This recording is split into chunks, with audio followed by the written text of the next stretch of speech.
안녕하세요, 여러분. 오늘은 마음이 따뜻해지는 이야기를 함께 나눠보려 합니다. 특히 인생의 절반을 넘어선 우리에게 더욱 중요해지는 관계의 지혜에 대해서요. 젊은 시절에는 일과 가족을 돌보느라 앞만 보고 달려왔습니다. 그러다 문득 뒤를 돌아보니 오랜 친구들과의 관계가 예전 같지 않고 새로운 관계를 맺는 것도 어렵게 느껴질 때가 있지요. 하지만 바로 이 시기야말로 마음을 조금만 열면 우리의 삶을 더욱 풍요롭게 만들어줄 소중한 인연들을 만날 수 있는 때입니다.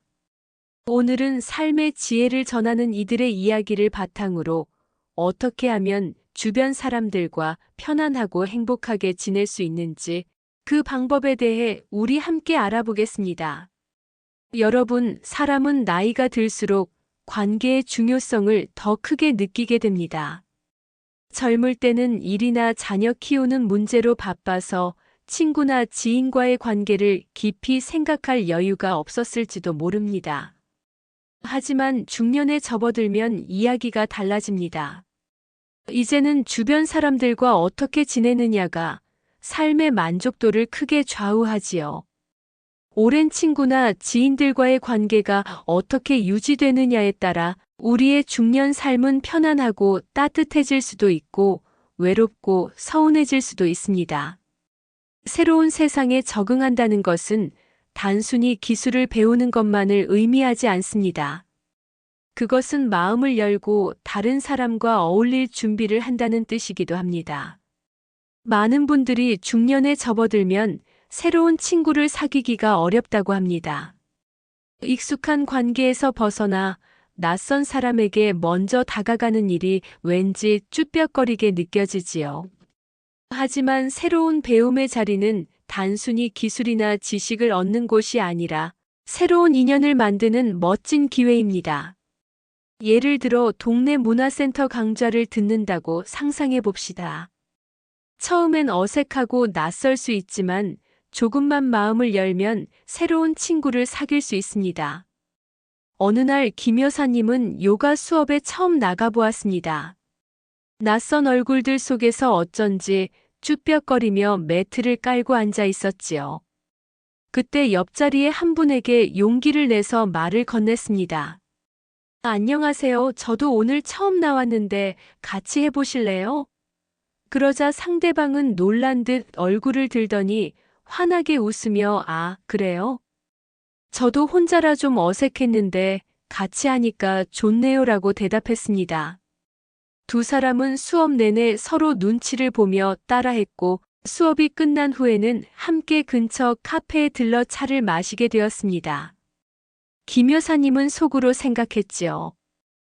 이렇게 간단한 인사 한마디로도 새로운 인연이 생기는구나. 비슷한 장면도 있습니다. 한 남성분이 스마트폰이 잘 되지 않아 곤란해하고 있을 때 옆자리에 앉아있던 분이 슬쩍 다가와 말했습니다. 제가 도와드릴까요? 저도 처음엔 어렵더라고요. 그러자 상대는 안도의 한숨을 내쉬며 말합니다. 정말 고맙습니다. 요즘 애들한테 물어보면 바쁘다고 하니 서운했는데 이렇게 알려주시니 큰 도움이 되네요. 이렇게 작은 친절이 두 사람을 이어주었고 이후로는 수업이 끝날 때마다 서로에게 궁금한 점을 묻고 알려주는 사이가 되었습니다. 또 다른 경우도 있습니다. 은퇴 후 무료함을 느끼던 최 사장님은 평생 좋아했던 등산 동호회 앱을 조심스럽게 설치했습니다. 매번 혼자 산을 오르던 그는 수십 명의 회원들이 활동하는 것을 보고 용기를 냈지만 막상 정모에 나가자 어색함에 발이 떨어지지 않았습니다. 그때 먼저 다가와 말을 건넨 것은 젊은 회원이었습니다. 안녕하세요. 혼자 오셨어요? 혹시 저번에 지리산 다녀온 글 올리신 분이시죠? 그때 사진 정말 멋있던데요. 최 사장님은 놀라면서도 반가운 마음의 대화를 이어갔고 그날부터 동호회에서 가장 친한 산행 파트너를 얻게 되었습니다. 이렇듯 마음을 열고 다가가는 작은 행동이 관계의 문을 엽니다. 시니어들에게는 새로운 배움이 단순한 기술 습득이 아니라 새로운 인연을 만드는 기회가 된다는 것을 잊지 않아야 합니다. 그렇다면 친구 관계에서 우리가 꼭 조심해야 할 말은 무엇일까요? 삶의 지혜를 이야기하는 사람들은 아무리 친해도 단점이나 콤플렉스를 건드리는 말은 피하라고 강조합니다. 가볍게 던진 한마디가 상대의 마음에 깊은 상처로 남을 수 있기 때문이지요. 어느 날 박 여사님은 오랜 친구들과 모임을 가졌습니다. 오랜만에 얼굴을 보니 반가워서 다들 농담을 주고받았지요. 그런데 그 자리에서 한 친구가 무심코 이런 말을 했습니다.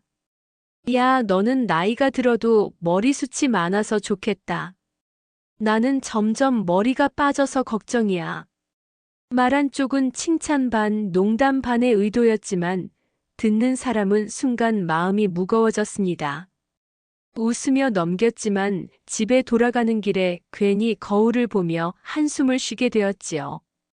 또 다른 모임에서는 한 분이 이런 말을 했습니다. 너 아직도 남편하고 티격태격해?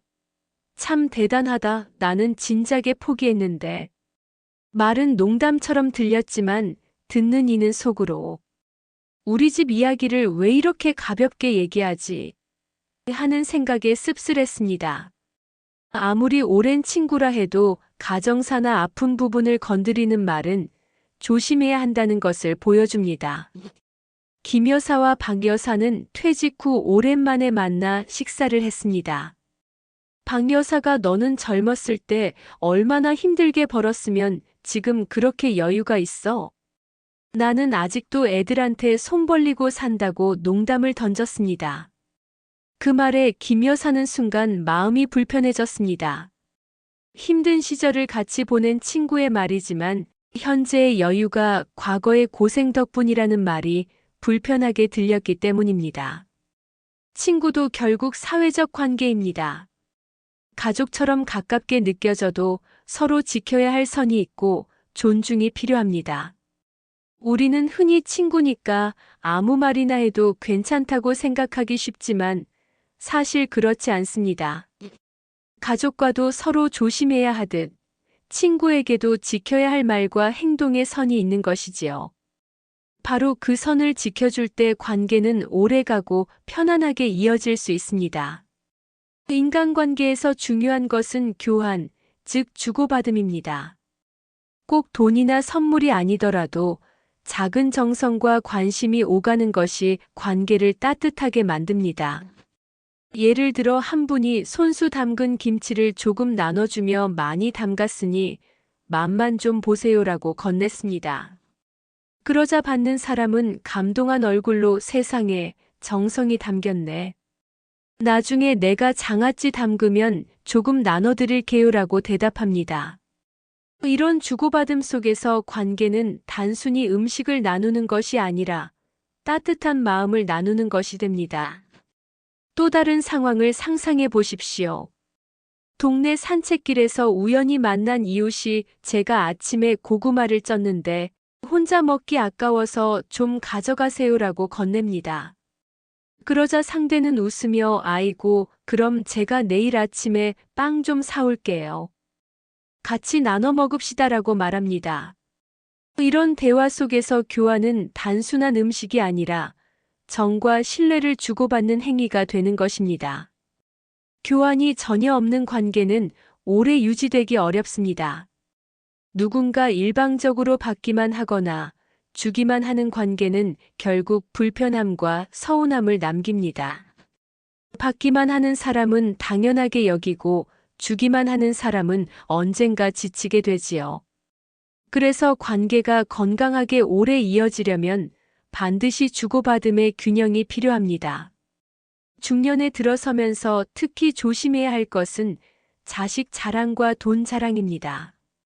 내 입장에서는 기쁜 일이지만 듣는 이에게는 상처가 될 수 있기 때문입니다. 예를 들어 한 모임에서 어떤 분이 우리 아들은 이번에 외국 회사에 들어갔다네. 연봉이 꽤 되더라고라고 말했습니다.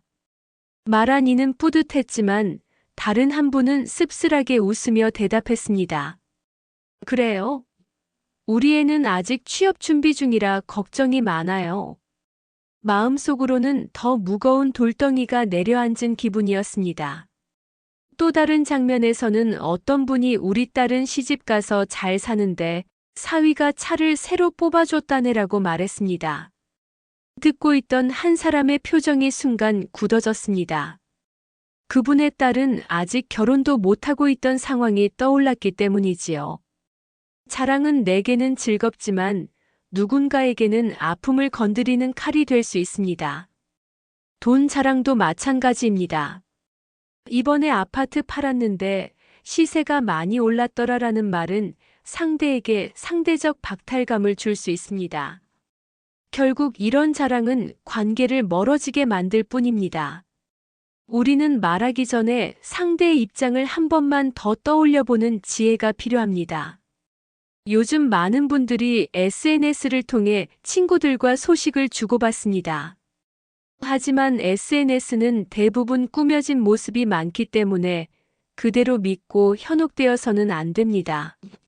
한 분이 친구의 여행 사진을 보고 혼잣말로 말합니다. 저 집은 또 여행 갔네. 우리는 손주 봐주느라 바빠서 어디 나가보지도 못했는데. 이렇게 비교하다 보면 괜히 내 삶이 초라하게 느껴집니다.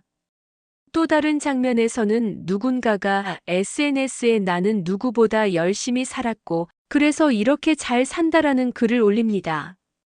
그런데 자세히 보면 다른 사람을 은근히 깎아내리며 자신을 드러내는 경우가 많습니다. 이런 글을 읽은 사람은 불쾌하고 마음이 상합니다. 결국 이런 사람과는 거리를 두는 것이 좋습니다. SNS는 서로의 안부를 가볍게 나누는 도구일 뿐, 내 삶을 비교하거나 평가하는 기준이 되어서는 안 됩니다. 화면 속의 모습은 잠시 빛나는 한 장면일 뿐, 그 사람의 삶 전체가 아닙니다. 우리는 SNS를 바라보며 비교하기보다 지금 내 옆에 있는 사람과의 관계를 더 소중히 여겨야 합니다. 결국 인간관계의 핵심은 존중과 배려입니다. 친구도 지인도 이웃도 모두 나와 함께 살아가는 사회적 존재입니다. 작은 말 한마디, 작은 행동 하나가 관계를 따뜻하게 만들 수도 있고 차갑게 만들 수도 있습니다. 그리고 하나 더 건강한 관계를 위해서는 적당한 거리를 지키는 용기도 필요합니다. 때로는 친구가 너무 자주 전화하거나 부담스러운 부탁을 할 때가 있습니다. 그때마다 모두 들어주면 나중에는 오히려 관계가 지치게 됩니다. 미안해, 그 시간에는 내가 해야 할 일이 있어서처럼 부드럽게 거절하는 연습이 필요합니다. 이렇게 서로의 삶을 존중하는 경계선이 생길 때 관계는 더 오래 지속될 수 있습니다. 행복은 멀리 있지 않습니다. 바로 지금 내 곁에 있는 사람과의 관계 속에서 피어납니다. 우리가 조금만 더 조심하고 조금만 더 배려한다면 우리의 중년은 훨씬 더 평온하고 행복해질 수 있습니다. 여러분, 오늘 이야기가 마음에 와 닿으셨나요? 혹시 떠오르는 친구나 지인이 있으신가요? 있다면 그분께 따뜻한 안부 인사 한마디 건네보는 건 어떨까요?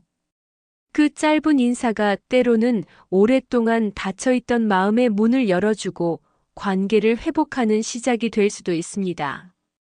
그것이 바로 행복의 첫걸음입니다. 구독, 좋아요, 댓글은 큰 힘이 됩니다.